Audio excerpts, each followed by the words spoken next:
और भगवान से क्षमा मांगनी चाहिए, क्योंकि भगवान ही सब वैष्णवों के स्वामी हैं। तो उनसे क्षमा मांगोगे तो हृदय शांत हो जाएगा। वाणी से तो कहना ही अगर कह दिया तो वज्र का पाप हो गया। भक्तन निंदा अति बुरी, भूल करो जिन कोय, किए सुकृत बहु जन्म के क्षण में डारे खोए। इससे बड़ा अपराध कोई नहीं है। यदि आप किसी भक्ति की निंदा करने लगे तो एक क्षण में बहुत जन्मों के किए हुए पुण्य क्षण में नष्ट हो जाएंगे। तभी फिर वो मन विचलित हो जाता है, गंदी बातें, गंदा चिंतन सब ये आ जाता है। तो हमें लगता है कि चाहिए कि आप गलती मानिए, जिन वैष्णवों के प्रति दोष बुद्धि उनका ध्यान कीजिए, उनके चरणों में वंदना कीजिए और आगे से कान पकड़ करके कि कभी मैं किसी वैष्णव का दोष दर्शन नहीं करेंगे, किसी वैष्णव की निंदा नहीं करेंगे, ऐसे भाव से चलो तो भजन बन जाएगा। भजन करने वालों के लिए तो आज्ञा दी गई है, तृणादपि सुनीचेन, अपने को तृण से नीच समझना। तो आपने अपने में गुणाभिमान किया तभी दोष दर्शन हुए। क्या गुण है आप में? दूसरों में दोष देख रहे हैं। बुरा जो देखन में चला, बुरा न मिलिया कोई, जो दिल खोजू आपनो सो हमसे बुरा न। तो हमारे अंदर बुराइयां भरी, हमको अपनी बुराइयां निकालनी। तेरे भावे जो करे भलो बुरो संसार, नारायण तू बैठ के अपनो भवन बुहार। अपने हृदय को पवित्र करो तो भगवान का भजन बन जाएगा। नहीं तो खुद आप अनुभव कर रही हो कि धाम भजन इन सब से आपकी दूरी बन रही है। दूरी क्या, कुछ दिन बाद मन ही नहीं लगेगा, बिल्कुल नहीं लगेगा। अपराध बन जाए तो बिल्कुल भजन छूट जाएगा। बड़े बड़े सिद्धों का छूट जाता है, आप तो साधारण है। वैष्णव अपराध बन जाए तो सिद्धों के भी भजन में बाधा पड़ जाए, साधकों की तो बात क्या। इसलिए कोई वैष्णव निंदा करता हो तो कान में अंगुली डालो, राधा राधा, तुरंत हट जाओ वहां से। वैष्णव निंदा स्वयं तो करो मत और सुनो मत। वज्र की लीक है, फिर भोगना पड़ेगा। बहुत ये भयंकर अपराध है। इसलिए संतों के, वैष्णव के चरणों में नमन करो। उनमें जो कमियां हैं उनके नाथ ठीक करेंगे। प्रभु उनके स्वामी हैं, वो ठीक कर देंगे। अपने को अगर ऐसा लगता है कि हमारे प्रति उनका गंदा भाव है तो दूरी बना लेनी चाहिए, डांट देना चाहिए, लेकिन निंदा नहीं करनी चाहिए। किसी कारण से अगर मतलब हो भी गया प्रभु जी, तो क्या करें? और उसी वैष्णव से अपराध क्षमा मांगे, इसका सिद्धांत है। जैसे आपको किसी वैष्णव से हो गया तो उसी वैष्णव से क्षमा मांगे कि महाराज जी क्षमा कीजिए, आपके प्रति हमारा दोष दर्शन हो गया था, आप हमें क्षमा कीजिए या दंड दे दीजिए, आप अब हमसे गलती हो गई। तो वो गुस्सा करें या क्षमा करें, आपने प्रार्थना कर ली, आपका क्षमा हो जाएगा, आपका माफ हो जाएगा। हरि सिंह जी, राधा वल्लभ सिंह, श्री हरिवंश महाराज जी। महाराज जी आपके चरणों में दंडवत प्रणाम। सदगुरुदेव भगवान, हम अपने आप को और भगवान को कैसे जाने महाराज जी? जानने की पहले प्रबल इच्छा होनी चाहिए, और प्रबल इच्छा तभी होती है जब समस्त भोगों से, ऐश्वर्य से, मान प्रतिष्ठा से वैराग्य हो जाता है। भोगैश्वर्य प्रसक्तानाम तया प्रहत चेतसाम, व्यवसायत्मिका बुद्धि समाधो न विधीयते। जिसकी बुद्धि भोगों में लगी हुई है, ऐश्वर्य में लगी हुई है, जिसका चित्त भोगों ने अपहरण कर लिया है, वो कभी ऐसा निश्चय ही नहीं कर पाता कि मुझे भगवत प्राप्ति करनी है। भगवान क्या है, मैं क्या हूं, कौन हूं, ऐसा उसके अंदर जिज्ञासा ही नहीं होती है। एक सुन सुनाकर जिज्ञासा होना अलग बात है और भूख लगना अलग बात है। जैसे हमें भूख लगती तो सिर्फ भोजन चाहिए, उस समय भोजन सुहाई देता है। ऐसे में भगवान की भूख लग जाए, भजन की भूख लग जाए, भोगों से त्याग हो जाए, तब हमारे अंदर जब भगवान के जानने की प्रबल जिज्ञासा होगी तो आप नहीं जानेंगे, भगवान आपको जनाएंगे। सोई जाने जेहि देहु जनाई, और जानत तुम्हें तुम्हें हो जाई। वही जानता है जिसे हे प्रभु आप जना देते हो, और जो आपको जान जाता है वो आपमय हो जाता है। तो भगवान को जानना और अपने स्वरूप का जानना एक ही है। मम दर्शन फल परम अनुपा, जीव पाव निज सहज स्वरूपा। जे भी जीव मेरा दर्शन पाता है उसे अपने स्वरूप का बोध हो जाता है। तो अगर हम अपने स्वरूप का बोध कर ले तो भगवान को जान गए, और भगवान को जान गए तो अपने स्वरूप का बोध, क्योंकि दो नहीं तो एक ही है, वही आत्मा है, वही परमात्मा है। तो सबसे बड़ी समस्या हमारे आगे है शरीर और शरीर के भोगों की प्रीति। जो ये शरीर है इसको मैं मान लिया है, और इंद्रियों का जो भोग विलास है इसे मेरा मान लिया, अपना मान लिया है। बस ये जब तक नहीं हटेगा तब तक ना आप अपने को जान सकते हैं ना भगवान को जान सकते हैं। अब इसके हटने के जो उपाय है, सबसे पहला साधु संग, भगवत प्रेमी महात्माओं का संग। साधु संग में भी भगवत प्रेमी महात्माओं का संग। अलग अलग संतों का उद्देश्य होता है, वो उद्देश्य वाले संतों का संग करे जिनका केवल भगवान उद्देश्य है, केवल भगवान। ऐसे संतों के संग से संस्कृति का, आवागमन का, अज्ञान का, अविद्या का नाश होता है। पहला संतों का संग, और दूसरा नाम में अत्यंत आसक्ति, नाम छूटने पर व्याकुलता पैदा हो, तद विस्मरणेन परम व्याकुलते। तीसरा भगवान को अर्पित कर्म, जो भी कर्म करे वो भगवान को अर्पित करे। तो भगवान को अर्पित कर्म शास्त्र सम्मत होते हैं, जो शास्त्र के अनुसार कर्म करे और उनको भगवान को अर्पित कर दे। पहला सत्संग साधु संग, दूसरा नाम में सुदृढ़ रति, और तीसरा समस्त कर्म भगवान को समर्पित, और चौथा अपनी नेत्रेंद्रिय, वाकेंद्रिय और श्रवणेंद्रिय, इन तीन को शासन में लाना। नेत्रेंद्रिय से गलत नहीं देखना, श्रवणेंद्रिय से गलत नहीं सुनना, वाणी से गलत नहीं बोलना। इसी में रसेंद्रिय भी है। जबान में दो इंद्रियां, एक वाकेंद्रिय, एक रसेंद्रिय। एक को कर्मेंद्रिय कहते हैं, एक को ज्ञानेंद्रिय कहते हैं। रसेंद्रिय जो ज्ञानेंद्रिय है, वो वाकेंद्रिय, कर्मेंद्रिय। तो भोजन बड़ा पवित्र और भगवद अर्पित, वाणी बड़ी पवित्र और किसी को दुख देने वाली नहीं। श्रवणेंद्रिय सावधान होकर सुने, सावधान होकर देखें। अगर हम इन नियमों का पालन करें बहुत काल तक और भगवान से प्रार्थना करें तो हम अपने स्वरूप को भी जान जाएंगे और भगवान को भी जान जाएंगे। चंदन सेन जी दिल्ली से। राधे राधे महाराज जी। महाराज जी, गुरु को हमने देखा है, उनके मार्गदर्शन में हम चले हैं, तो ऐसे में गुरु और इष्ट देवता में कौन बड़ा है महाराज जी हमारे लिए? देखो, सबसे पहली बात तो यह है कि कोई ना बड़ा है ना कोई छोटा है, एक ही तत्व है। किसका प्रश्न है? तत्व एक है। अब हम परमात्मा और गुरु की महिमा पर विचार करते हैं। जैसे भगवान का नाम और जो नामी है, इनमें कौन बड़ा है? तो हम महिमा पर विचार करेंगे ना, तभी तो पता चलेगा।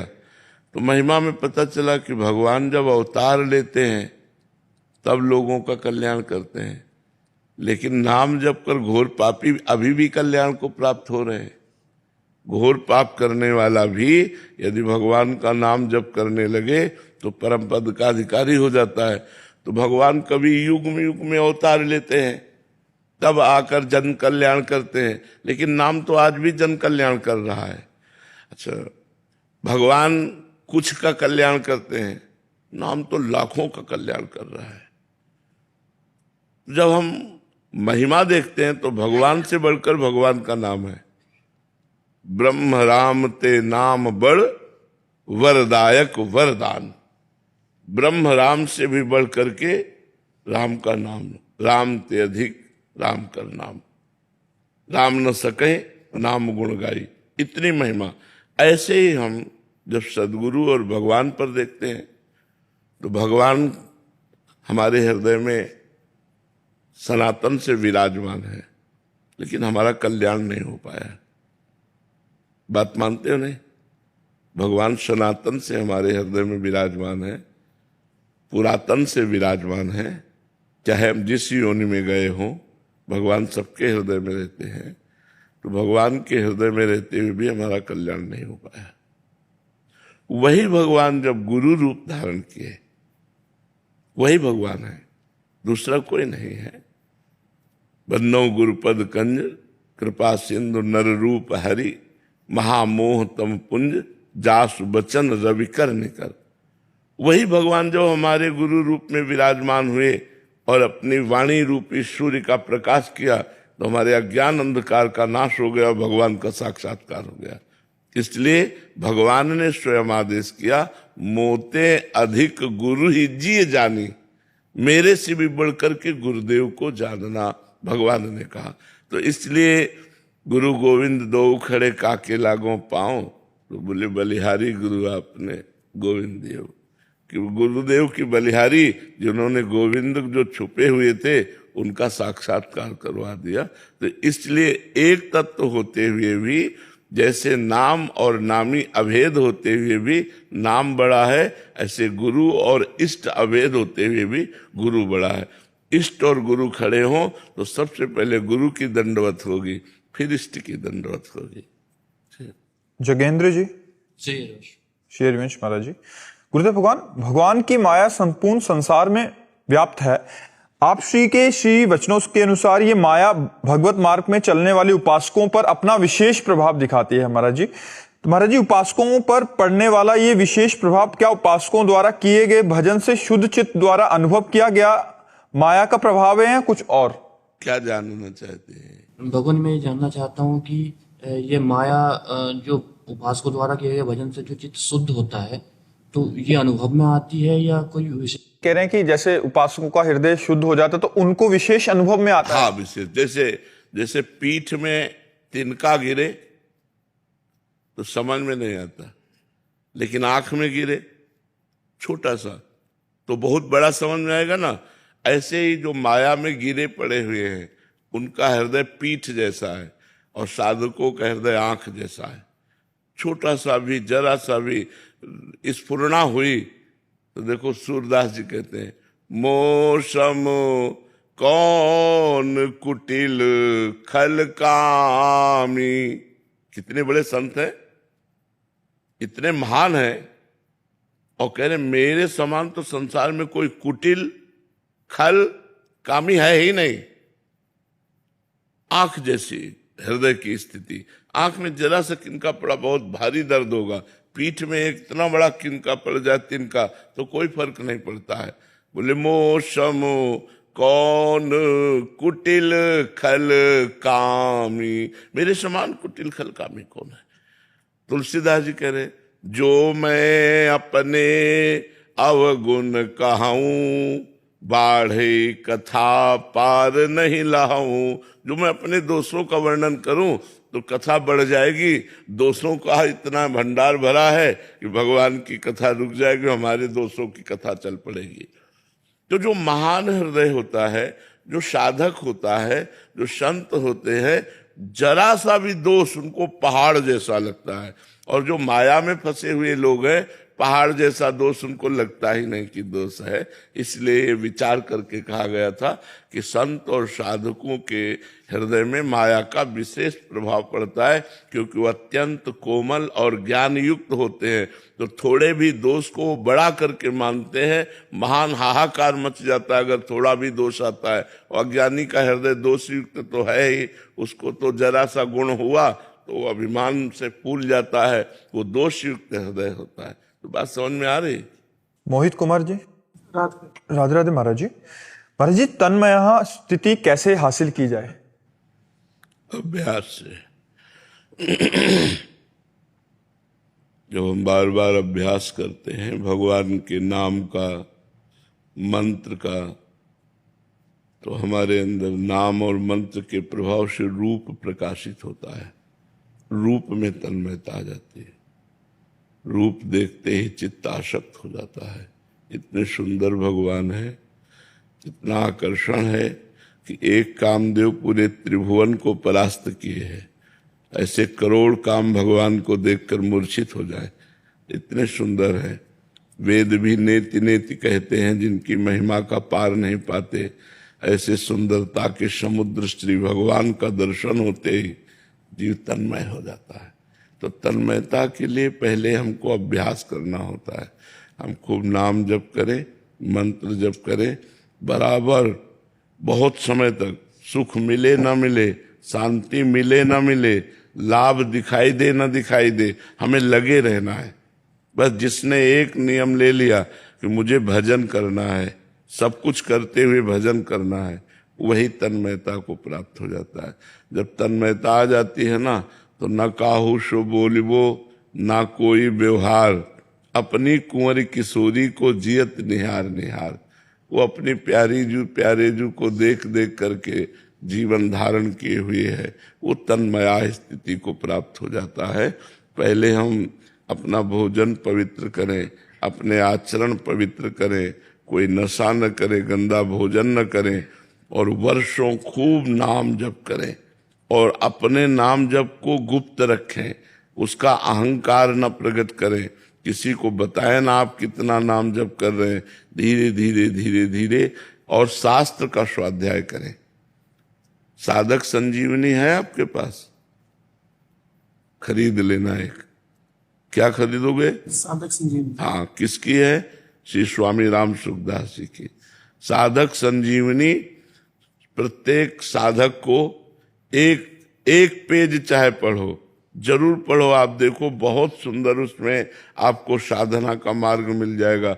उसके पढ़ने से मन में भगवान के प्रति भक्ति बढ़ती है, ज्ञान बढ़ता है, वैराग्य बढ़ता है, और बहुत सी ऐसी अलौकिक जानकारियां उसमें विराजमान है जो सब ग्रंथों का निचोड़ है। तो हमें लगता है कि जैसे साधकों को जो परमार्थ पे चलना चाहते हैं, साधक संजीवनी जरूर पढ़ना चाहिए। तो एक साधक संजीवनी खरीद लो गीता प्रेस से, और उसको पढ़ो, और नाम जप करते रहो, और मंत्र जप करते रहो, सत्संग सुनते रहो, पवित्र भोजन करो, तो आपकी तन्मया स्थिति धीरे धीरे हो जाएगी। यश शर्मा जी। राधे राधे। राधे राधे महाराज जी।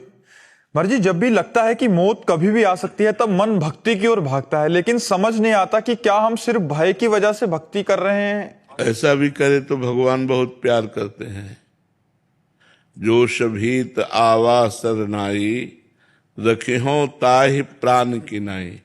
भगवान कह रहे हैं, यदि वो भय सहित मेरे समीप आया, भयभीत होकर के, तो मैं उसके प्राणों के समान प्यार करूंगा। रखियो ताहि प्राण की नाई, जैसे प्राण सबको प्रिय है, मैं उसे अपना प्राण की तरह प्यार करूंगा जो भयभीत होकर मेरी शरण में आया है।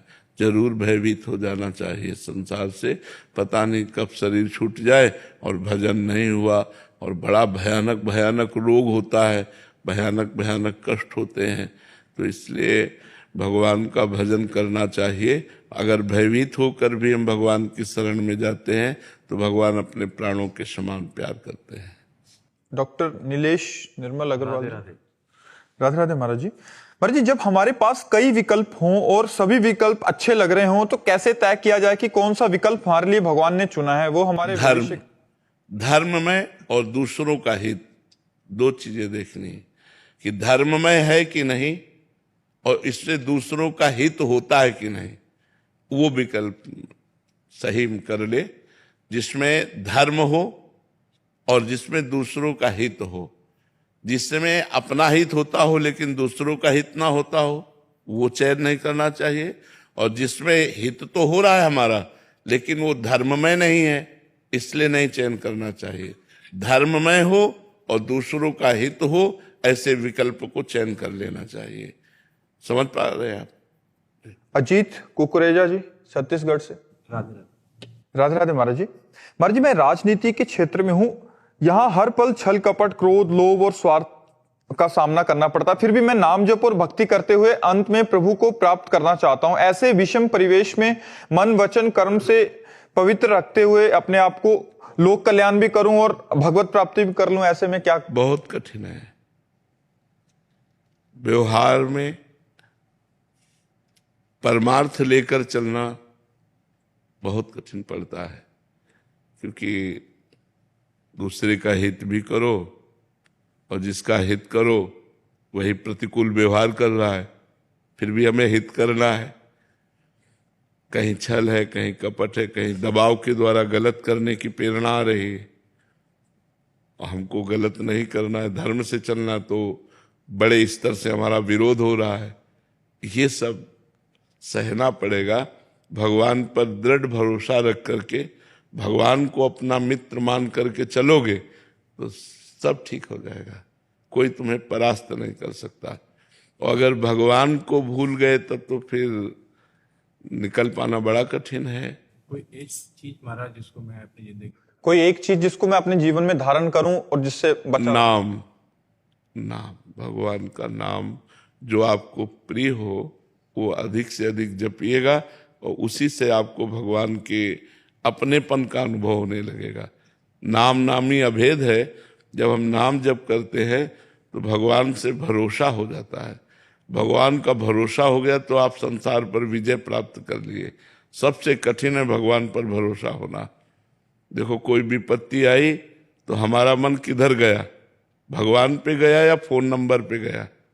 कि अमुक पदाधिकारी को फोन नंबर करते हैं, इसका मतलब चूक हो गई, भगवान का भरोसा नहीं रहा। और सिर्फ भगवान का भरोसा, तो कहीं कोई परास्त नहीं हो सकता, ये पक्की बात है। सिर्फ भगवान का भरोसा, वही होगा जो प्रभु आप रचे हो। आपके सिवा मैं किसी दूसरे का सहारा नहीं ले सकता। आप ही मेरे मित्र हो, आप ही मेरे स्वामी हो, आप ही मेरे जीवन हो। पर एकमात्र भगवान का भरोसा, तो फिर गाड़ी ऐसे दलदल से भी पार हो जाएगी। ये दलदल है। राजनीति व्यवहार में छल कपट ये सब तो एक बड़ा दलदल है जिससे निकल पाना बड़ा कठिन होता है। तो उसमें अपनी प्रतिष्ठा भी होती है ना। तो भगवान का अगर हम आश्रय लिए हैं तो हमारी प्रतिष्ठा भी बची रहेगी, हम इस दलदल से भी निकल जाएंगे। खूब नाम जप कीजिएगा, भगवान का आश्रय रखिएगा और आहार शुद्ध रखिएगा। मांस आदि कभी न खाएं, शराब कभी न पिएं। आज आप हमारे पास आए हो तो शपथ खाओ कि आज के बाद हम न शराब पिएंगे और न मांस खाएंगे। बिल्कुल महाराज जी, आपके दर्शन हुए बिल्कुल। हाँ, बिल्कुल बिल्कुल। अब लो नशानी अब ना नशई हो, अब तक गलती हुई, अब गलती नहीं करूंगा। राहुल शर्मा जी, गुड़गांव से। राधे राधे महाराज जी। महाराज जी, प्रभु श्री राम जी का एक तुच्छ सा भक्त हूं, उन्हीं की कृपा से निरंतर राम नाम जप करने का भी प्रयास करता हूं। महाराज जी, आप कह रहे हैं कि प्रभु की कृपा के संकेतों को कैसे प्रतिपल अनुभव कर सकता हूं महाराज जी? जब प्रभु के सिवा किसी को अपना नहीं मानोगे तब संकेतों का अनुभव कर पाओगे। जब हमारे हृदय में केवल प्रभु का ही स्थान रहेगा, किसी से कोई ममता नहीं, कोई मोह नहीं, कोई आसक्ति नहीं, तो मैसेज आएगा तो प्रभु का आएगा, तुरंत पढ़ लोगे कि हमारे प्रभु अब ये चाह रहे हैं, अब हमारे प्रभु ये चाह रहे हैं। अब अभी इतने मैसेज पढ़े कि देखो ना कितना प्रपंच भरा हुआ है अंदर, तो कैसे पढ़ पाओगे इनमें कौन प्रभु का है? आते तो हैं प्रभु के, सबके हृदय में आते हैं। जहां आप गलत करना चाहोगे वहां आएगा। क्या आप गलत करते हुए नहीं समझते मैं गलत कर रहा हूं? तो फिर अंदर से जो ये कि आप गलत कर रहे हैं, प्रभु का ही तो मैसेज है, प्रभु ही तो आपको संकेत कर रहे हैं। तो ये तभी हम समझ पाएंगे जब एक भरोसो, एक बल, एक आश विश्वास, एक राम घनश्याम हिंद चातक तुलसीदास। एकमात्र भगवान का भरोसा, भगवान से आशा, भगवान से संबंध। सबकी ममता ताग बटोरी, मम पद बने बांध बरडोरी। हमारा मन जो विविध प्रकार के रिश्ते नाते संबंधों में फैला हुआ है, वो सब रिश्ते नातों से हटा के एकमात्र प्रभु में लगा दें तो हमें पता चलने लगेगा मेरे प्रभु क्या चाहते हैं। अंदर ही अंदर अपने आप पता चलने लगेगा। और दास में सामर्थ्य आ जाती है स्वामी की। जो दास होता है उसमें स्वामी की सामर्थ्य आ जाती है, भगवान की सामर्थ्य आ जाती है। और भगवान के सामर्थ्य को कोई परास्त नहीं कर सकता, इसलिए दास को कभी कोई परास्त नहीं कर सकता। सीम की चाप सके को तासु, बड़ रखवार रमापति जासु। भगवान जिसके रक्षक, उसका बाल बांका भी कोई नहीं कर सकता, गलती हो जाने पर भी। त्रुटि हो गई, जहां आपको फंसकर नीचा गिरना चाहिए वहां आप ऊंचे उठ जाओगे, आपको कोई गिरा नहीं सकता। क्यों? आप बहुत बड़े की शरण में हैं, बहुत बड़े की। ये मतलब पक्की बात मान लीजिए और अंदर से भगवान से प्यार कीजिए, नाम जप करते हुए, भगवान की लीला कथा सुनते हुए, भगवान का भाव रख करके परिवार सबको प्यार देते हुए और सारे कर्म भगवान को समर्पित करते हुए चलो, तो अभी भगवान से अपनापन हो जाएगा। ख्याति जी गुरुग्राम से। राधे राधे महाराज जी। महाराज जी, आप कह रहे हैं कि कभी कभी आप में क्षमता या ऊर्जा नहीं होती, फिर भी ये ना नहीं कह सकते किसी को। जैसे किसी ने कुछ पैसा मांगा या कोई हेल्प मांगी, तो फिर क्या कभी फिर काम भी पूरा नहीं कर पाते, तो फिर बहुत ज्यादा विचलित हो जाते हैं। ऐसे में ना करना कैसे सीखें महाराज जी? हाँ, बहुत पवित्र हृदय है आपका, धन्यवाद। ऐसे हृदय बहुत कम होते हैं जो दूसरों को ना कहें, जिनके मुंह से ना नहीं निकलता, ऐसे बहुत कम हृदय होते हैं। बका ज्यादा हृदय तो ना वाले ही होते हैं। बका ऐसा स्वभाव भगवान की कृपा से मिलता है। अगर हम नहीं दे पाते हैं लेकिन दुखी हो गए, उसको देना चाहिए था ऐसा भाव से, हमारा काम तो हो गया। उसको धन नहीं पहुंचा लेकिन हमारा जो कर्तव्य है वो पूरा हो गया। परहित की भावना हमारे अंदर है कि काश आज अगर हमारे पास होता तो मैं आपको दे देती, पर है नहीं। तो ये जो आपके अंदर भावना आई, ये भावना आपको अध्यात्म में उन्नति प्रदान करेगी। और जो सद हृदय वाले होते हैं उनका मंगल, जैसे कोई आया और आप नहीं दे सकते तो उसका विधान बन जाएगा, आप नहीं देंगे तो भी उसका विधान बन जाएगा, क्योंकि वो आपके पास आया है और आपका हृदय महान है। तो महान, एक बार हम अपने गुरुजी के साथ किसी संत के पास गए, गिरिराज जी की दंडोती परिक्रमा लगा रहे थे, तो कहा कि आज यहाँ रुक जाएं। तो वो संत बहुत एकांत प्रेमी थे, तो उनके सेवक ने निवेदन किया, महाराज जी तो कुछ कहेंगे नहीं लेकिन बहुत एकांत प्रेमी है, तो बस इतना ही कहना था। हम लोग समझ गए, हम कहा बिल्कुल बिल्कुल बिल्कुल ठीक। आप सत्य मानिए, जे हुए निकले ते हुए एक आदमी खड़ा था, उन्होंने कहा दंडोती परिक्रमा लगाते हो क्या? कहा रुकने की इच्छा है क्या? हाँ। ऐसी बढ़िया व्यवस्था दी। किसने? जिन संत के हम रुकना चाहते थे उन्हीं ने, मतलब और कोई नहीं, उन्होंने प्रेरणा करके पहले से व्यवस्था कर रखी थी। तो यदि हमारा उदार हृदय है, हम किसी का दुख निपटाना चाहते हैं और मेरी सामर्थ्य नहीं और मैं दुखी हो गया, तो परमात्मा जो आया है उसकी सहयोग कहाँ से करेंगे? वो निश्चित हो जाएगा। अपने को निश्चिंत हो जाना चाहिए, क्योंकि देखो हम कितनों की कामना पूर्ण करेंगे। हम सीमित धन वाले, सीमित बल वाले, सीमित बुद्धि वाले हैं और भगवान की सृष्टि अनंत है। हम कितनों की सेवा कर सकते हैं? तो हम भावना कर सकते हैं, सेवा नहीं कर सकते। हम भावना से दुखी हो गए, यही है परहित सुख और परहित दुख। ये जिसके हृदय में है कि वो सुखी को देखकर सुखी होता है, दुखी को देखकर दुखी होता है, यही संत हृदय है, यही आध्यात्मिक उन्नति को प्राप्त होता है। तो ऐसा सबको करना चाहिए। दूसरे को दुखी देखकर दुखी हो जाना चाहिए कि मैं इसके दुख का निवारण कैसे करूं। यदि नहीं कर सकता तो मैं परमात्मा से प्रार्थना करता हूं कि वो आप कहीं ना कहीं किसी के द्वारा वो आपके दुख का निवारण करें। मोहित सेठी जी गुरुग्राम से। राधे राधे। राधे राधे महाराज जी। महाराज जी, आज का समय ऐसा है कि आर्टिफिशियल इंटेलिजेंस, रोबोट से सारे काम किए जाते हैं। ऐसे में मन बार बार भय से भर जाता है कि मतलब आने वाला समय कैसे होगा। आंतरिक शांति, स्थिरता, साहस और विश्वास मतलब कमी आ जाती है। तो महाराज जी ऐसे में मतलब कहने के भविष्य को देख के बड़ी चिंता होती है। इसीलिए कलयुग में लोग भोग विलासी और रोगी होंगे। पहले कैंसर सुना नहीं जाता था, अब तो बुखार की तरह कैंसर फैल रहा है, जिसको देखो कैंसर से पीड़ित हो रहे हैं। तो कलयुग में लोग जो है भोगी होंगे, विलासी होंगे, व्यसनी होंगे और रोगी होंगे। क्योंकि अब देखो, हमने अपने बचपन में देखा, एक फार, मतलब एक ऐसे फार है, हल, एक फार का हल, उससे पूरा बीघा जोतना है। 2 बजे रात्रि से बैल को लगा दिया और 11 बजे दिन तक तो एक थोड़ा सा जोत पाए।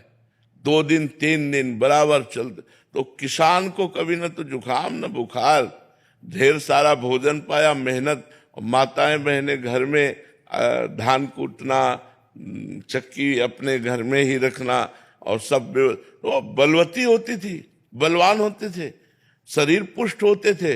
अब भैया 20 मिनट में ट्रैक्टर से जोते आए, 20 मिनट चक्की में आटा पिस गया, और तो क्या मशीनें रोटी बना रहे हैं, तो शरीर बीमार हो रहे हैं, शरीरों में दम नहीं रह गए। अब जब 30 हाथ से पानी घसीटा जाता था ना बाल्टी से, तो फेफड़े, दिल सब सही होते थे। नहीं, कुआं से पानी घसीटना, मान लो 5 लीटर की बाल्टी है, 6 लीटर की बाल्टी है, और कुआं से 30 हाथ 40 हाथ पानी घसीटते थे, और 10-50 बाल्टी जानवरों को पिलाना, और मेहनत करके और सब। तो वो शरीरों की जो पुष्टता थी अब नहीं रह गई, क्योंकि अब सुविधा हो गई, बटन दबाओ मोटर पानी। नहीं, अब वो थोड़ी रह गया कि कुआं से पानी खींच करके। तो अब जानवरों को चारा, हरा चारा डालना है, पसीना पसीना हो जाता था, वो मशीन हाथ वाली है, अब बटन दबाओ, ढेर सारी चारा कतर के फेंक दिया। तो अब बटन वाले काम रह गए हैं। पहले गांव में 10-20 लोग ऐसे होते थे जो देखने लायक होते थे कि हाँ जवान, और अब ऐसे थोड़ी नजर आते। खेती जोतना, सब मेहनत करना, तो बलवान होते थे। अब क्या बल रह गया? अब नए लड़के देखो क्या है, चाउमीन खाने वालों के बल आएगा। 4 मोटी रोटी बेजर और चना की, और 1 लीटर मठा, और 250 ग्राम गुड़, ये बाल भोग होता था सुबह का। नाश्ता ही नाश्ता, दोपहर के आके ढेर सारी सब्जी, दाल, रोटी पर मस्त एकदम घूम रहे। तो आजकल का भोजन और आजकल के विचारों में तो ये बात आपकी बहुत सुंदर है कि आगे हमारा समय संकटपूर्ण है। जो आगे समय आता चला जाएगा वो संकटपूर्ण होगा। देखो, जब घर में हम पोछा लगाते हैं, हमारे हाथ काम करते हैं, हमारे पैर काम करते हैं, मेहनत काम कर। अब घर में काम वाली रख ली, काम न करना पड़े। शरीर को क्या करोगे इसको? अगर इसको मेहनत नहीं करोगे तो रोगों का घर हो जाएगा। तो देखो, सब चेहरे ऐसे लगते पीलिया हो गई है, चेहरे नहीं लगते। पहले चेहरे चमकते थे, चेहरा चमक रहा है, जवान, घी दूध खा के समझ में आता था। अब तो समय ही बदलता चला जा रहा है। अगर जिनके पास पैसा है तो वो शराब पी रहे हैं, व्यसन कर रहे हैं, गंदे आचरणों में चल रहे हैं। तो भगवान बचावे, कलयुग का प्रभाव बहुत जोरदारी से बढ़ेगा। और ये जितनी मशीनें बन रही हैं, ये जरूर आज आपको सुविधाजनक दिखाई दे रही है, लेकिन कल हमारे समाज के लिए हानिकारक होगी। अब मशीनें ऐसी आ गई कि लेबरों को काम ही नहीं है, सब मशीनों से काम हो रहा है। तो अब लोग फिर क्या करेंगे? नशा करेंगे, व्यभिचार करेंगे, रोगी शरीर हो जाएंगे। मेहनत तो बहुत ही छूटती चली जा रही, मेहनत कहाँ रह गई है? कौन 2 किलोमीटर पैदल चलना चाहेगा? अब कैसे बतावे, बड़ी आधुनिकता फैलती चली जा रही है। नौजवान आदमी है, 10 मिनट इंतजार कर रहे हो, 10 मिनट में पहुंच जाएंगे। कितना देर लगती है 2 किलोमीटर 1.5 किलोमीटर चलना? लेकिन आज का आदमी 2 किलोमीटर 1.5 किलोमीटर चलना नहीं चाहेगा, वो 100 रुपया देकर ऑटो से वहां पहुंचना चाहेगा। तो धीरे धीरे समय तो बच्चा बदलता जा रहा है, और ये भयावह है। हमने ऐसी रोटी पाई है जिनमें बिना नमक के भी आप स्वादिष्ट पाते चले जाएं, जो बिना खाद के खेतों में पैदा होती थी, घर की चक्की से पीसा जाता था और चूल्हे में बनती थी, लाल लाल ना। और वो जब सुबह हमको मिलती थी तो खस्ता की तरह होती थी, उसमें जरा सा मक्खन लगा लिए, नमक लगा लिए, तो ऐसे स्वादिष्ट। स्कूल जाना होता था सुबह, तो किसान के घर में सुबह सुबह थोड़ी वहाँ कोई ये गैस चूल्हा थोड़ी था, वहाँ तो चूल्हा 8 बजे जलता था। तो रात की रोटी बना के रख दी जाती थी और दही और मठा दिया जाता था। पियो, आनंद मस्त होते चले। अब यहाँ कहाँ मठा मिल रहा है? पैकेट वाला मिल रहा है, पता नहीं कब कै दिल का, कब का, कहाँ का, कैसे बना हुआ मठा हुआ है। तो ये चीजें अब सब दूर होती जा रही हैं, आधुनिकता बढ़ती चली जा रही है तो भयावह है, तो बड़ा विचारशील। पर अब करोगे क्या? आधुनिकता बढ़ती चली जा रही है, बहुत आधुनिकता बढ़ती चली जा रही है। बताओ, जब रोटी बनाने की मशीन आ गई, अब कुछ दिन में खाने की भी आ जाएगी। कि भाई ऐसे करो, ऐसे हो। ऐसा कुछ ये थे। पहले तो जीवन अस्वस्थता में निकल गया, भजन तो हुआ नहीं, अभी आज्ञा क्या आगे? 15 साल से गायों का हॉस्पिटल। गायों को हॉस्पिटल की सेवा में। हमारा तो एक ही आपसे प्रार्थना रहेगी कि कोई भी श्वास भगवान के नाम से खाली ना जाए। बस अभ्यास कीजिए, ऐसा आप प्रयास कीजिए, कृपा भगवान की, कि कोई भी श्वास भगवान के नाम से खाली न जाए। शरीर से कोई भी सेवा कीजिए, अंदर से सुमिरन भगवान का कीजिए। महिलाओं को आजकल वो आपने मूल मातृत्व भाव भूलकर राक्षसी कृत्य में उनमें कैसे आप अनुग्रह करना। वैसे प्राय हम सत्संग में चर्चा करते रहते हैं, जब तक हमारी भोग बुद्धि नष्ट नहीं होगी और पूज्य बुद्धि नहीं आएगी, तब तक भाव नहीं बदलेगा। हमारी पूज्य बुद्धि आनी चाहिए। ये जो महिलाएं हैं ये दैवी शक्ति हैं, कोई हमारी माँ है, कोई हमारी बहन है, हमारी ये पूज्या है। तो हमें जननी सम जानहि पर नारी, गोस्वामी जी कह रहे हैं। तो बुद्धि जो है वो स्त्री को देखते ही भोग्य बुद्धि हो गई है। ये राक्षसी बुद्धि, आसुरी बुद्धि का नाश बिना भगवान के भजन के नहीं होगा। आज व्यसन, नशा में और गंदे आचरणों में वृद्धि होती चली जा रही, क्योंकि लोग अध्यात्म से दूर जा रहे हैं और आधुनिकता की तरफ बढ़ते चले जा रहे हैं, विदेशी आचरणों को अपनाते चले जा रहे हैं। जो हमारा धर्ममय देश है, जो हमारी धर्ममय पद्धति है, उसको भूलते चले जा रहे हैं। तो आप लोग भी प्रयास कीजिए, और हम सब प्रयास कर ही रहे हैं। भगवान की कृपा से धीरे धीरे अगर 10 लोग भी सुधर गए तो समाज का एक हिस्सा तो सुधरा, धीरे धीरे सुधर जाएंगे। आप प्रयास। आशीर्वाद अनुग्रह चाहिए। जी आओ, धन्यवाद।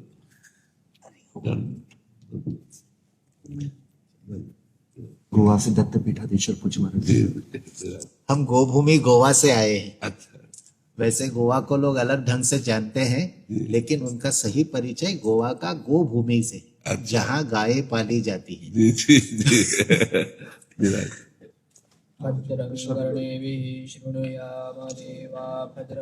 स्वास्थ्य कैसा है? कृपा है, कृपा है, बहुत कृपा है। आप सब संतों की कृपा से चल रहा है। हाँ, यही पूछने आए थे, साकार ब्रह्म का दर्शन करने आए। दर्शन देने आए थे महाराज जी।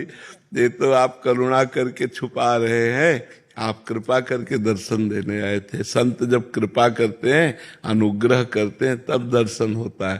तो आप अनुग्रह किए, हमें दर्शन देने आए, बहुत कृपा है। आपके चरणों में कोटि कोटि प्रणाम। बहुत कृपा, संतों की बहुत कृपा है जी। जो शरीर चल रहा है ये संतों की कृपा से ही चल रहा है, नहीं तो हालत तो खराब ही है। पर कृपा है, संतों की कृपा है, उसी कृपा से चल रहा है। तो बस हमारा काम तो दर्शन कर। हमें तो लगता है क्या स्वागत करूं आपका, पर हम उसके लिए आए नहीं है, आपका दर्शन पाने आए थे। इस भूमि पर, भारत भूमि पर आप संत ही ऐसा काम कर सकते हैं जो हमें गुरु स्थान पर ले जा सकते हैं। संतों के बिना ये भूमि, ये पूरी पृथ्वी अधूरी है। और आज के जमाने में आप जैसे श्री चरण का ही आशीर्वाद दुनिया को चाहिए, ताकि देश और विदेश में शांति का स्थान रहे।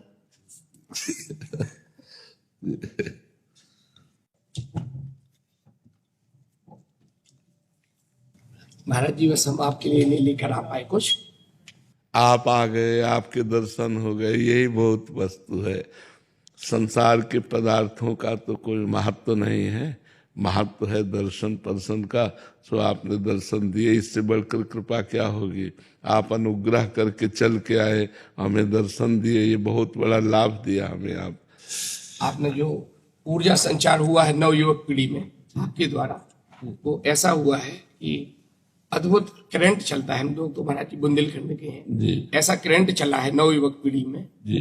कि जिसके हमारे पास अनेक उदाहरण आते हैं। अभी कुछ ही दिन पहले की बात है, जबलपुर में हमारे एक हैं, उनकी बेटा बीमार हुआ, नवयुवक, बिल्कुल नवजात शिशु था। तो उसके लिए एक बेटी निरंतर श्री हरिवंश श्री हरिवंश श्री हरिवंश निरंतर जप रही है, और उसको वेंटिलेटर पर ले लिया। वो कह रही नहीं, ठीक हो जाएंगे। और ऐसी कृपा हुई राधा रानी की सरकार की कि वो ठीक हो गए, और अभी उनका जन्मदिन हुआ, हमको उन्होंने बताया। ऐसा ऊर्जा का संचार जो बालक बालिकाओं में और बच्चों में, नवयुवक पीढ़ी में आपके द्वारा हुआ है, ये अद्भुत है। और हम तो कहेंगे इस युग के आप ही आदिगुरु शंकराचार्य। नहीं, हम तो महाराज जी दास है, आप संतों के दास हैं, आप संतों के दास। कोटि कोटि दंडवत। नर्मदे नर्मदे। हमारा मन हर समय भूत भविष्य का चिंतन करता रहता है। चिंता, शोक, भय, कामना, ये हमारे हृदय में अपना डेरा डाले हुए हैं। देख लीजिए, कोई न कोई कामना, कोई न कोई चिंता, कोई न कोई भय, ये हमारे हृदय में बना रहता है। और जब तक ये बना रहेगा तब तक हमें अशांति रहेगी, और अशांत कभी सुख का अनुभव नहीं कर पाता। जिसे सच्चिदानंद सुख कहते हैं, उस सुख का अनुभव नहीं कर पाता। अशांतस्य कुताशुकम। सबसे बड़ी हमारी समस्या मृत्यु। हम अच्छा कमा लिए, मकान बना लिए, अच्छी गाड़ी, अच्छी प्रतिष्ठा कमा ली, लेकिन हमें मरना है। अगर हम मृत्यु, भय, चिंता, शोक, इन पर विजय प्राप्त करना चाहे तो मनुष्य जन्म इसीलिए मिला है। साधन धाम मोक्ष कर द्वारा पाई न जे परलोक समारा। ये हमें साधना करने के लिए मिला है, पर हम लोग भूल करके अपना जीवन इतना व्यर्थ कर दिए। देखो, कोई 40 वर्ष का, कोई 50 वर्ष का, कोई 60 वर्ष का, हम इतना समय नष्ट किए। अब हम ये विचार करें कि अगर हमारा अभी शरीर छूटता है तो हमारे साथ जाएगा क्या। वर्तमान में भी हम भयभीत हैं, चिंता युक्त हैं, हमारे अंदर शोक है, हमारे अंदर निगेटिव विचार है, भूत भविष्य की चिंता है। ये सब हमारी समस्या का समाधान कैसे होगा? इसका एक ही उपाय, हम बहुत से संतों और बहुत से शास्त्रों का संग और अवगाहन करके कह रहे हैं, यदि आप नाम जप करें तो आपको बहुत जल्दी मंगल हो जाएगा।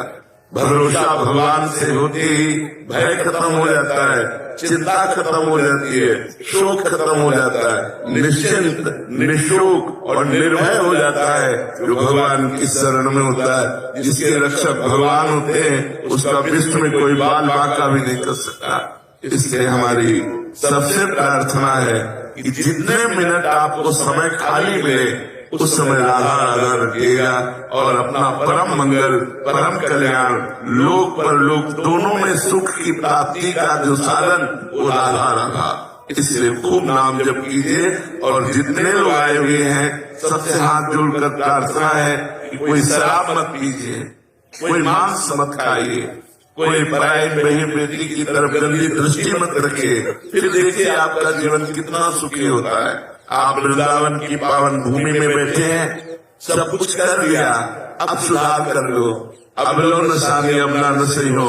यदि आप मदिरा पान करेंगे, मांस खाएंगे, व्यभिचार करेंगे तो आप नर्क जाएंगे।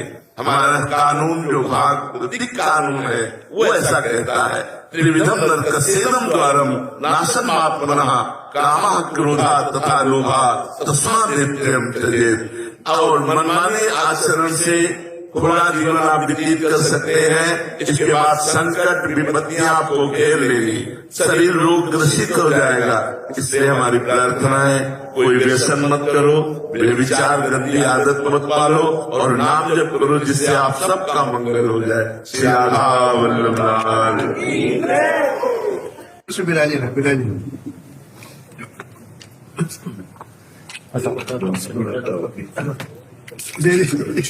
प्रभु प्रभु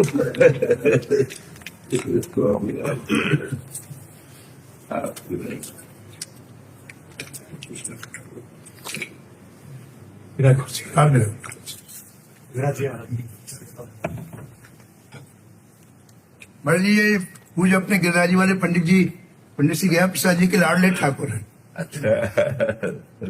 और अभी वर्तमान में जहाँ रामजोई में सत्संग भवन में कथा होती थी माजी, 3 साल से आपने जो निर्मित किया हाल बहुत बड़ा माजी। अच्छा भक्तमाल की कथा वहाँ अच्छा नित्य 4 से 5 बजे तक। अच्छा श्री ब्रजदेवी करके महाजिया बहुत बड़ी रसिक संत हुई है, उन्हीं की कृपा पात्र है आप। और आपकी इच्छा थी दर्शनों की, मैंने कहा चलो। आज भी कथा होती है भक्तवाल जी की? बड़ी निरंतर 365 दिन। अच्छा भक्त वो पूछी मथुरा दास जी महाराज ने जो प्रवाह चालू किया था, जी जी 25 साल हो गए महाराज। कै बजे होती है? 4 से 5 साल 4 से 5।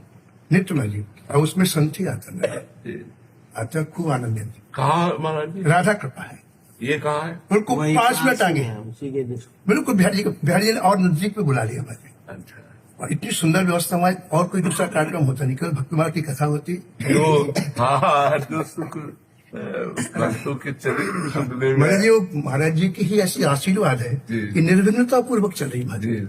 और बिहारी ऑटोमेटिक व्यवस्था बना रहे हैं, हम लोग कुछ नहीं करना पड़ रहा है। जी। इतनी सुंदर व्यवस्था बहुत अच्छी होगी, राम जी वैसे बहुत अच्छी। हमारा मन खिन्न था कि शायद सामजोई में नहीं होती। महाराज जी मेरे को सरकार ने कहा था सुमंथर कि भक्तमाल संतों का प्राण है, हाँ तो उन्होंने मेरे को हमारी अंतिम समय आज्ञा दी थी जी कि हमारी इच्छा है कि भक्तों को सुख मिले, संतों को सुख मिले, एक कथा कभी बंद ना हो। बहुत तो मैं जो नहीं बंद होगी आपकी चरणों की कृपा से। पूज्य मैया विराज रहे अभी तो, पधारे हुए हैं यहाँ। पूज्य मैया श्री संत माता ब्रज देवी जी वहीं विराज रहे अभी तो, और 50 वर्ष है गए आश्रम को वहाँ। और पूज्य श्री डोले जी महाराज तो पूज्य मैया के पास कई बार पधारते। श्री श्री जी महाराज सलामाबाद महाराज श्री श्री जी महाराज भी वो आश्रम में बड़े पधारते। बड़े सिद्ध हाँ बड़े सब उनको वहाँ आगमन महाराज जी सब है। मैं जी उन्हीं के मन में प्रेरणा हुई, 2 साल हो गए मैं, हाँ 3 साल है। 3 साल के पहले, कि इनसे कहा, ठाकुर जी से कहा, ठाकुर जी हमारी बड़ी इच्छा है कि इस नए सत्संग हाल में भक्तमाल प्रारंभ हो जाए, तो मैं जी आप हमारी सहयोग दीजिएगा। वहां राम जी वालों ने कहा कि मैं जी यहाँ रिपेयरिंग का काम करना है, 1 महीने तक हम अवकाश चाहते। मैंने कहा अच्छी खुशी की बात, हम ठाकुर जी का काम कर लेंगे 1 महीने तक। और रात में आ गए मैं उसी दिन माँ जी, मैं बोले माँ जी मैया जी की ऐसी ऐसी इच्छा है कि, तो मैंने जोर से हंसा। तो बोले क्यों हंस रहे हो? मैंने कहा मुझे नहीं पता था ऊपर भी फाइल चलती है। मैंने तो ये सोचा था फाइलें नीचे चलती है। माँ जी सब संतों को सुख मिलता है। मैं तो आपको क्या बताऊं, अगर 2 दिन कथा बंद हो जाए तो संत कहते बुलडोजर चला दो हमारे ऊपर, हाँ बिल्कुल। इतना उनको रस आता है। ऐसा ही महाराज जी लगता था। अब तो ऐसा है, पूज्य श्री मथुरा दास जी कथा में ऐसा ही लगता था कि मतलब जिस दिन कभी ऐसा संयोग होता कि आप भागवत होने वाली हाँ, बस वही बहुत बहुत सुंदर। कितना सुख मिल रहा है जय हो, मुझे, सब संत। जय हो भक्त और भगवान की जय और आपकी जय हो। अरे तो मैया जी की जो प्रेरणा हुई और इन्होंने इनको भेजा, और उस दिन से महाराज सब श्रोताओं ने कहा महाराज जी इस स्थान से कहीं नहीं जाना। हाँ बिल्कुल। तो वो वैसा सरकार ने बहुत बहुत ये लो बेटा। विराज जी महाराज।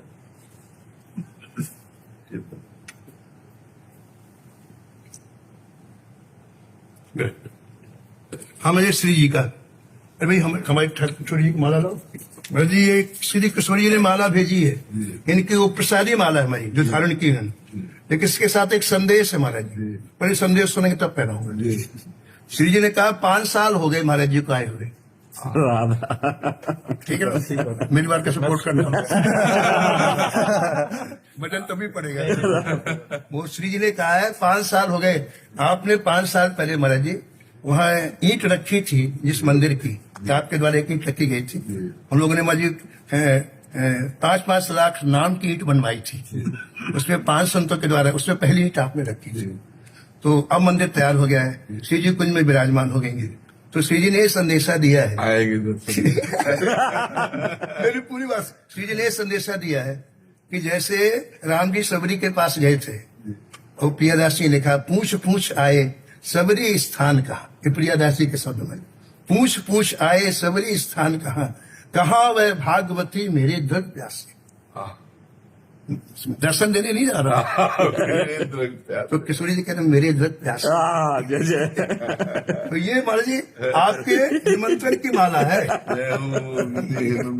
तो अब महाराज जी आपको अब ज्यादा समय नहीं लगेगा, हम लोग पता है आपके स्वास्थ्य की जब अनुकूल हो तो 10 मिनट उस मंदिर में आप चल करके हमारी किशोरी जी को देख लेना बस।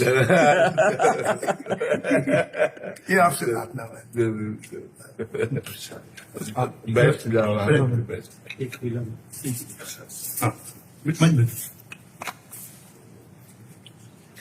आप मानिए स्वामी श्री फतेह कृष्ण जी के सुपर अच्छा, जो स्वामी जी दासी करते हैं उन्हीं के छोटे हमारे तो दिमाग में वो बात अभी जो आपने कहा ना कि राम जी कह रहे कि मेरे देख प्यार से जी मतलब अपने भक्त से कितना प्यार करते हैं, इतना प्यार। बहुत बहुत बहुत बहुत बहुत प्यार करते हैं। जो ये पंक्ति ने हिला दिया हमारे अंदर से, प्रियदर्शी की इस पंक्ति ने अंदर से हिला दिया। इसी ठाकुर जी कितना अद्भुत लगाओ अपने भक्तों से बने, और इसलिए लिखा हमने तुम श्रोता या माल की। जब भक्तों की कथा होती है भाई ठाकुर सबसे पहले आगे बातें रखते हैं, आगे आते हैं। भाई बिहारी जी में कथा होती रात में, जब भोग आता था 2 जगह कथा होती भाई, शाम को तो संतों की यहाँ होती और रात में बिहारी जी में होती। तो एक संत बड़ी भजनंदी संत थे, वो भी सुनने के लिए आते थे।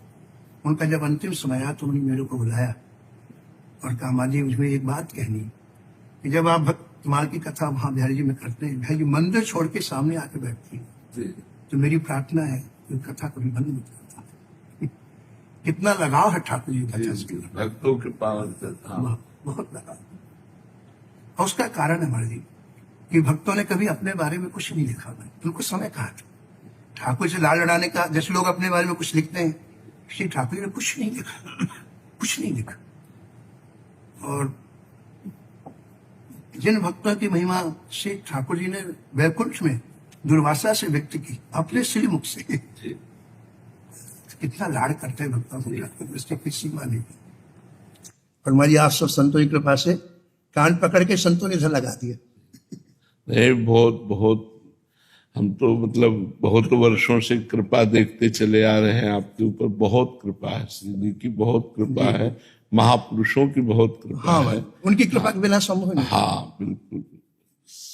उसी समय जब पूज्य श्री मथुरादास जी कथा का पान कराते थे, उसी समय आपको सेवा मिल गई थी एकादशी के दिन सुना ली। बहुत याद है।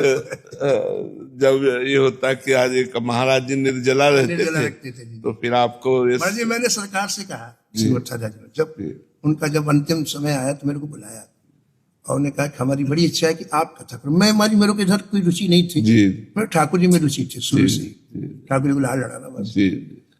तो मैंने महाराज से कहा महाराज जी आप इतने वर्षों से कथा सुना रहे हैं, इतने बड़े बड़े लोग कथा, बड़े बड़े वक्ता सुनने के आते जी सब परमहंस आते सुनने। और वहां मैं कैसे, मेरे तो कोई अनुभव ही नहीं है, मैंने कुछ किया, मैं कैसे कथा सुनाऊंगा। तो महाराज 5 मिनट के लिए बिल्कुल ध्यानस्थ हो गए और कहा बिहारी दास जी आपको कथा नहीं सुनानी, आप जाके बैठ जाना, जो भक्त है अपने आप कथा कह के चला जाए।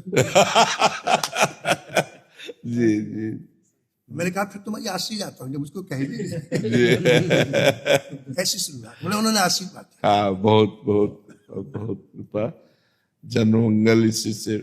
और उस समय महाराज जी पता नहीं क्या ऐसा था कि मतलब जब ये हो जाता कि आज राम जीवाई में से कथा और ऐसा, तो मतलब एक व्याकुलता पैदा होती थी। कभी कैसा होता है किसी में, कभी अयोध्या चला गया जी जी कोई संतों की आग में जाने की जी, इनके पास लोग कहते हैं आकर के ठाकुर जी से जी कहना हम हमारे ऊपर बुलडोजर चलवा दो, हाँ बिल्कुल, हम कैसे रहेंगे। मुझे बहुत खुशी होती है संतों का ऐसा लगाव देख के, जी बहुत प्रसन्नता। और ऐसे श्रोता कहीं मिलते नहीं। जी जी वृंदावन धाम है ना, यहाँ सब भगवत प्रेमी जन है। यमुना किनारे से दौड़ दौड़ के आते माजी संत जी, और 2 ही काम उनका, कथा सुनना, भजन करना, तीसरा कुछ जानते नहीं हो। जी जी जी बहुत कृपा करें ठाकुर जी, आप भी दर्शन दिया। बचपन से जो है संत ने गोदी में ही खेल के बड़े हुए हैं। पूज्य पंडित जी महाराज श्री गया प्रसाद जी महाराज ने 3 वर्ष की अवस्था में ठाकुर जी बनाए दिए। 3 वर्ष में महाराज जी ठाकुर जी की सेवा, अपने रास बिहारी की सेवा में लगे हैं। उन्हीं की कृपा से पूज्य राधा बाबा महाराज ने गीता वाटिका में वे वो जो है जब भी वहाँ राधाष्टमी 13 वर्ष तक श्री राधाष्टमी महोत्सव पे वहाँ जानो हो तो बड़े बड़े महापुरुषों की कृपा प्राप्त है आपको। बड़े दूध पिला के पालन करो हमारा तो सब साची बात है। क्योंकि कुछ पंडित जी महाराज की आज्ञा हमको ये आती कि जब आप वृंदावन में रहे तो प्रत्येक गुरुवार हमारे पास आना।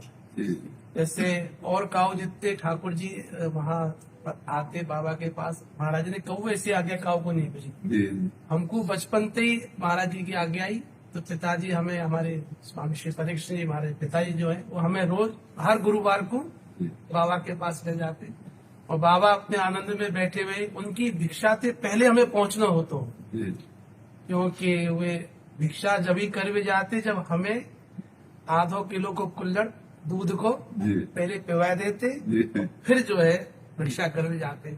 ऐसो नियम पूज बाबा महाराज को उनकी कृपा थी। राधा बाबा महाराज ने खूब, उनकी जब परिक्रमा होती गेदास जी की, जब पूज्य बाबा महाराज परिक्रमा करते तो कबू कबू पद गायन, जैसे ऐसो कोई बूढ़ रस को पद गायन हो तो वहाँ राधा बाबा महाराज। एक प्रश्न हाँ बस सुनो।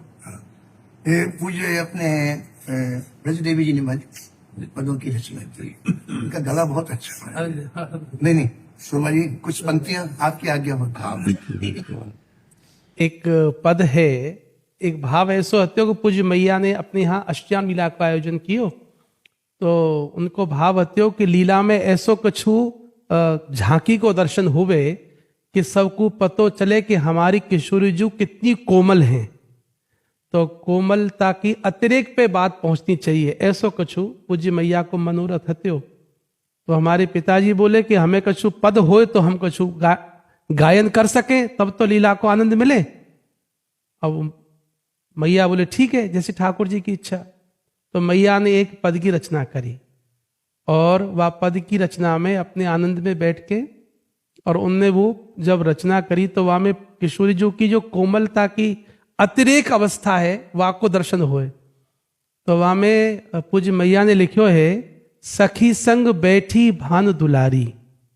तो श्यामा जू सखिन के संग बैठी हैं और श्याम सुंदर आयवे वारे हैं, बस या प्रतीक्षा में कि वे जल्दी पुष्प चयन करवे गए, अब तक चुना आए, या में विचार में मग्न है। तो जब किशोरी जी ऐसे अनमनी सी रह रही हैं, तो वही समय चित्रा सखी ने, ललिता जी ने श्यामा जू कही कि आप थोड़ी देर विश्राम कर ले, वे आ ही रहे होंगे। तो श्यामा जू हमारी किशोरी जू पेट के बल लेट गई ऐसे, और विचार मग्न हैवी लगी, और चित्रा सखी ते गई, चित्रा एक चित्र बनाए के ला। तो चित्रा सखी चित्र बनाए के लाई, और वह चित्र की शोभा ऐसी है कि जहां में श्याम सुंदर राधा रानी के हाहा खाए रहे, पैया पर रहे। तो वह चित्र को देख के श्यामाजू और विचार में डूब गई कि कहा तो हाहा खा में और कहा अब आए ना रहे। तो वही समय ललिता जी को लगे कहूं प्रेम वैचित्र की अवस्था में श्यामाजू ना पहुंच जाए, तो वासों बचावे के लिए तो उनने वार्तालाप प्रारंभ कर दियो। और ललिता सखी ने श्यामाजू से कही कि किशोरी जी मेरो मनोरथ है। बोले तेरो का मनोरथ है? बोले आपके युगल चरण में महावल लगाऊं, अलता। तो श्यामाजू ने कही कोई बात ना है, तेरो मनोरथ पूरा कर ले। तो ललिता जी लेके आई महावर, और जैसे ही वाम चरण में उठा के लगाए हुए लगी, तो वही समय हमारे श्याम सुंदर पहुंच गए। अब श्याम सुंदर पहुंच गए, श्यामाजू तो लेटी वही है ऐसे, और चित्र उनके हाथ में है, और आंख थोड़ी डूबी वही है प्रेम के वहां में अतिरेक में। और यहां श्याम सुंदर और ललिता सखी की नैना से नैन वैन चलवे लगे। श्याम सुंदर कह रहे हैं या सेवाएं मुंह दे दो। ललिता जी के नाना है, क्योंकि यही तो मौको लगे उनते नाई करवे को। तो महाराज यहाँ श्याम सुंदर कह रहे दे दो, और ललिता जी के नाना है क्यों आए देर ते, मैं ना दूंगी, ऐसे इशारों कर रहे हैं। तो श्याम सुंदर कह रहे अब कोई बात ना है, तेरी हाहा खाऊं वो तू सेवा दे दे। तो वह समय ललिता जी ने चरण नीचे पधराए दियो, और हाथ अंते इशारो है लगी ना तुम्हारा हमारा झगड़ो है, चले जाओ। तो श्याम सुंदर हाहा खा रहे, विनती कर रहे हैं। तो ललिता जी दया आ गई, कोई बात ना है, चलो अब वही से वही आ जाओ। अब उनने बुलाई श्याम सुंदर। वाह सेना बेनी में वार्तालाप में जब श्याम सुंदर बैठ गए, तो बैठ के विचार करवे लगी कि कौन से चरण में महावर लग्यो है, कौन से में नाय लग्यो, या भूल गए। क्योंकि इतनी लालिमा है, इतनी लालिमा है, इतनी अरुणिमा जैसे है ही लग रहे हैं कि दोनों एक जैसे लग रहे हैं। तो श्यामाजू ने तो जब आपस में वो फिर सेनाबेन शुरू हो गई, कौन से में लगे हो, कौन से में नाय लगे हो, बताओ। ललिता जी बोली मुझे खबर पड़ रही, अब क्या करूं। तो श्यामाजू को ध्यान गयो, ये अलता लगा रही, गई कहाँ ललिता। तो अरे ललिता तू कहाँ है, कहाँ भयो। बोले किशोरी जू और द कचुना है, एक थोड़ा सो भ्रम है गयो। बोले का है गयो। बोले तुम्हारे जो चरण हैं दोनों अरुण अरुण हैं, इतनी लालिमा भरी हुई है कि यही ना है पत्तो चल लो कौन से में मैंने महावर लगाए हुए। तो श्यामाजू बोली अच्छो इतनी सी बात है, ले अभी बताऊं तो।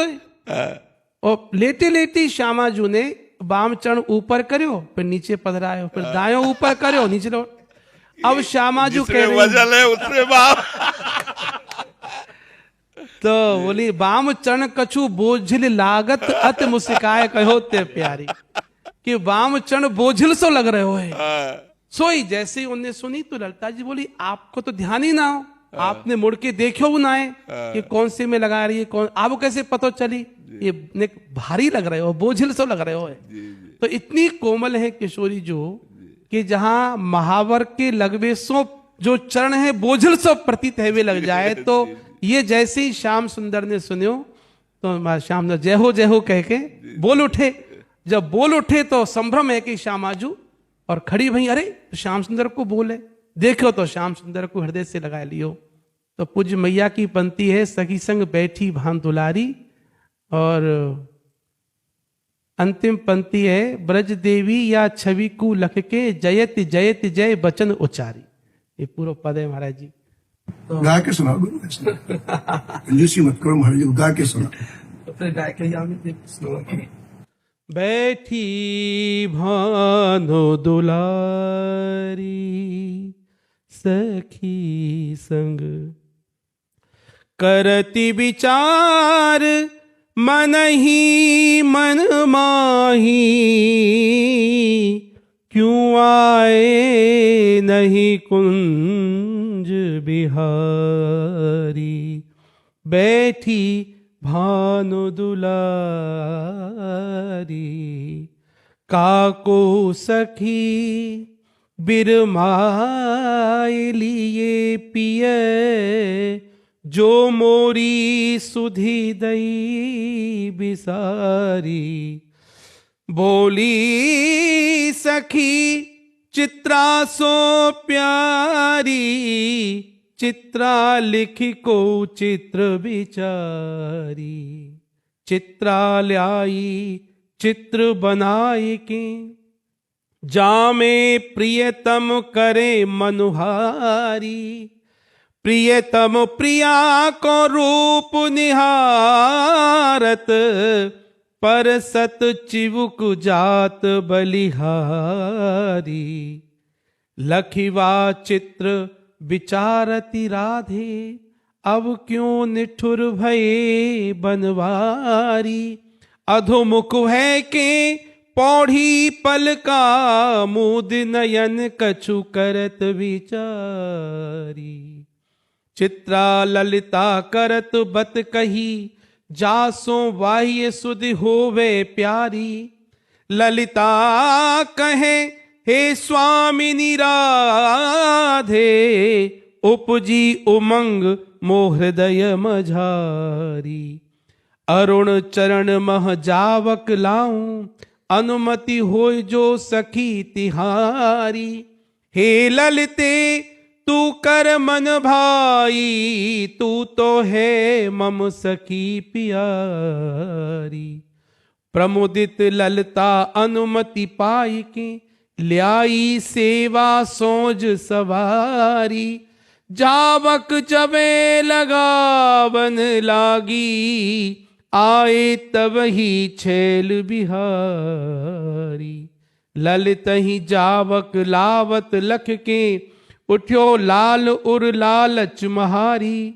सैनन सो याचन लागे सेवा, ललिता सो पिय रसिक बिहारी। तब उदार हुए ललिता पिय कह, निकट आपने लिए बैठारी। जब प्रियतम जावक लावन हित, लागे दो चरण निहारी।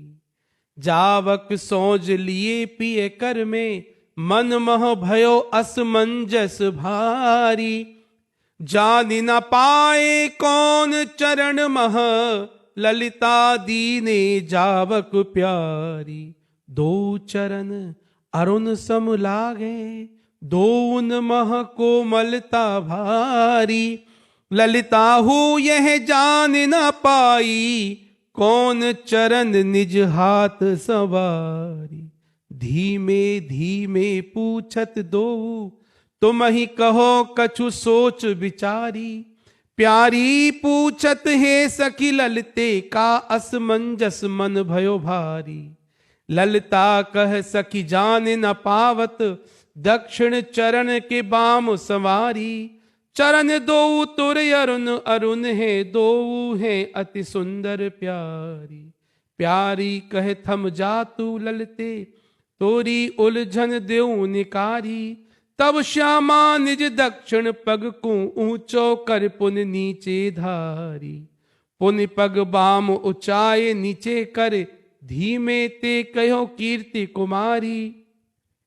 ललते बाम चरण जावक सो, तू ही सजायो सखी मम प्यारी। ललिता कहे तुम आंख न खोली, नैन मूद कस जान्यो प्यारी। बाम चरण निक बोझिल लागत, मृदु मुस्क्याए कहो सुकुमारी। सुनतहि बोल उठे गिरधारी, बलिहारी बलिहारी प्यारी। संभ्रम सकुच उठी सुकुमारी, कंठ लगाए लिए रसिक बिहारी।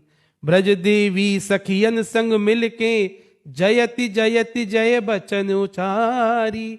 सखी संग बैठी भानु दुलारी। ऐसा सुंदर महाराज जी आनंद आयो अष्टयाम में। 13 घंटा बिहावलो चले, मात्र 13 घंटा। हमारे पिताजी को पहली बार 13 घंटा गायन अष्टयाम लीला में इतना आश्चर्य रहो कि 13 घंटा तक पूज्य पिताजी बैठे रहे। सब महाराज जी श्रोता ऐसे बैठे रहे कि स्थान की पहले अपने आश्रम में जो व्यवस्था आती छोटो से ही है, तो हमें 700 लोग जो बैठे वो एक दूसरे के ऊपर ऐसे करके बैठे, पग रख के। महाराज जी रात भर 13 घंटा बैठे ही रहे, कोई ना पानी की सुध ना काव को कछु। बड़ो आनंद हो। उबाई के दूसरे साल फिर नंदन वध में श्री राधा वल्लभी अष्टयाम जो भयो, जो पूज्य महाराज जी ने दर्शन किए वाको, वहां में बड़ो अद्भुत आनंद रहा महाराज। पूज्य बालकृष्णदास जी महाराज तो कई बार, एक बार गोप देव लीला को दर्शन कियो, 2 दिन तक महाराज जी भाव समाधि में पहुंचे, ना खामे ना पीवे। बड़े वहां में अपने भीतर कमरा नीचे वाले वहां में जाके बंद है। ठाकुर जी आए, घनश्याम जी महाराज घर पे आए, हमारे पास में घर है बाबू जी को मनखंडी पे, तो वहीं से पकड़ के ले गए संध्या को 8 बजे, चलो जल्दी। अब हमें सिखाते ले जा रहे रास्ता भर कि जाए के तुम्हें किवाड़ खुलवानी और ये कहनो भूख लग रही है। हमारा ये कहवे के ताई पकड़ के सिखाते ले गए रास्ता भर, हटियो मत बिल्कुल, वहीं खाड़ी नहीं जो। तो महाराज जी जाए के यही सेवा करनी पड़ी कि जाए के महाराज जी किवाड़ खोलो। कौन? जब तक राधे श्याम की आवाज नहीं आवे तब तक हमें बोलती रहना है। तो 3-4 बार हमने किवाड़ खुलवाई, तो पूज्य बालकृष्णदास जी महाराज ने भीतर से आवाज लगाई, राधे श्याम। तो हमने कही महाराज जी ठाकुर जी। तो 5 मिनट बाद में महाराज जी ने किवाड़ खोली, स्वस्थ भय होंगे। तो किवाड़ खोली तो हमें सिखाए पढ़ाए के ले गए। जाते ही सबसे पहले कह रही भूख लग रही है, भोजन करा दे। जब उन्हें लगी भूख लग रही है तो घनश्याम जी को बुलाया, ठाकुर जी को, इनको भूख लग रही है। मैं ना आपके संग ही खानो बैठ के यहाँ। तो कई बार उनकी यह भाव समाधि को दर्शन भय, इतनी आनंद भय जीवन भर, जैसे कि स्वामी श्री रामसुदास जी महाराज ने छोटेपन से ही हमें गोदी में खिलाए के बहुत आशीर्वाद दी हो। और पटिया वाले महाराज जी हते बड़े सिद्ध संत भय मुरैना के पास, 114 वर्ष की अवस्था में उन्हें ठाकुर जी के धाम की प्राप्ति। बड़ी महाराज जी खूब होली खिलाई है उन्होंने, मन भर के होली खिलाई। तो बस कृपाए संतन को आज आपको दर्शन देगा महाराज जी, आज आपको दर्शन देगा, बड़ा आनंद है। बिल्कुल हमारी वस्तु तो ये है कि जो मिलन है वो हमारी वस्तु है, और कुछ वस्तु नहीं है महाराज जी। आपकी आंखों का जो स्नेह है, प्रेम है ना, इससे बड़ा कुछ है ही। हाँ, बस इसी से आप दुलार करते रहें और अपनी ऊर्जा से हम लोगों को प्रज्वलित पुष्पित करते रहे। बाकी कुछ ऊर्जा दे के आप जाते हैं, खर्चा हम कर रहे हैं। इतने जन को आपने जो है आज के जमाने में महाराज जी सबसे कठिन काम है भजन कराना। हाँ, पाप परायण सब नर नारी कहा गोस्वामी जी जी, और ऐसे कठिन कल का मुझे महाराज करोड़ों लोगों से भजन करा रहे हैं, इससे बड़ी कोई उपलब्धि नहीं। महाराज से जुड़ने से पहले हमें पता भी नहीं था भजन होता क्या है। मतलब महाराज जी ये अंतर संतों के हृदय में इतना महाराज जी ने स्थान बना लिया। कोई मिलने भले ना आए, लेकिन आज हर संत महाराज जी के चरणों में बिका हुआ है। किसके केवल इस कारण से कि करोड़ों लोग भजन कर। कौन कराता है आज के लिए? न खुद करते न कराते हैं। ये तो महाराज जी का पता है श्री जी ने कैसे रच के भेजा है कि एक शब्द कान में चला जाए तो व्यक्ति सब छोड़ के भजन में आ गया। ऐसे एक चरण में माजी कोटि सा बंदे। हम लोग माजी कष्ट देने के लिए आ जाते हैं, लेकिन मन नहीं मानता। अरे महाराज जी ये सुख सही पूछो तो हमारी बैटरी इसी से चार्ज होती है।